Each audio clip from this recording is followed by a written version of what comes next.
வேப்பனஹள்ளி சட்டமன்ற தொகுதி காங்கிரஸ் பொறுப்பாளர் திம்மப்பா தனது ஆதரவாளர்களுடன் அதிமுக துணை பொதுச் செயலாளர் கே.பி. முனுசாமி முன்னிலையில் அதிமுகவில் இணைந்தனர். கிருஷ்ணகிரி மாவட்டம் வேப்பனஹள்ளி சட்டமன்ற தொகுதி காங்கிரஸ் பொறுப்பாளராக செயல்பட்டு வந்த திம்மப்பா அக்கட்சியிலிருந்து விலகி தனது ஆதரவாளர்களுடன் அதிமுக கட்சியில் இணையும் விழா நடைபெற்றது. இதற்கான விழா பண்டப்பள்ளி கிராமத்தில் நடைபெற்றது. விவ்விழாவில் அதிமுக கழக துணை பொதுச் செயலாளர் கே.பி. முனுசாமி அவர்களுக்கு திம்மப்பா தலைமையில் பட்டாசு வெடித்து சிறப்பான வரவேற்பு அளிக்கப்பட்டது. பின்னர் காங்கிரஸ் கட்சியிலிருந்து விலகி அதிமுக கட்சியில் இணைந்த திம்மப்பாவை அதிமுக துணை பொதுச் செயலாளர் கே.பி. முனுசாமி பொன்னாடை போர்த்தி வரவேற்றார்.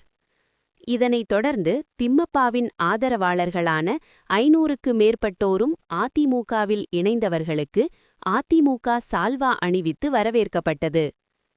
இதனைத் தொடர்ந்து பேசிய கே.பி. முனுசாமி அவர்கள் காங்கிரஸ் கட்சியிலிருந்து விலகி திம்மப்பா அவர்களின் தலைமையில் 500க்கு மேற்பட்டவர்கள் புரட்சித் தலைவர் எம்.ஜி.ஆர். உருவாக்கிய அதிமுக கட்சியில் இணைந்து உள்ளதாக மகிழ்ச்சியடைந்தனர்.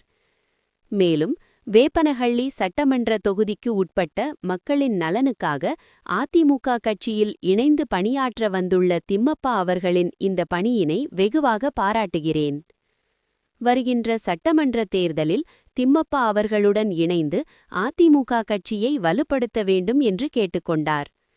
அப்போது ஒன்றிய செயலாளர் ராமமூர்த்தி, கூட்டுறவு சங்க தலைவர் சைலேஷ் கிருஷ்ணன் உள்ளிட்ட ஏராளமானவர்கள் உடனிருந்தனர்.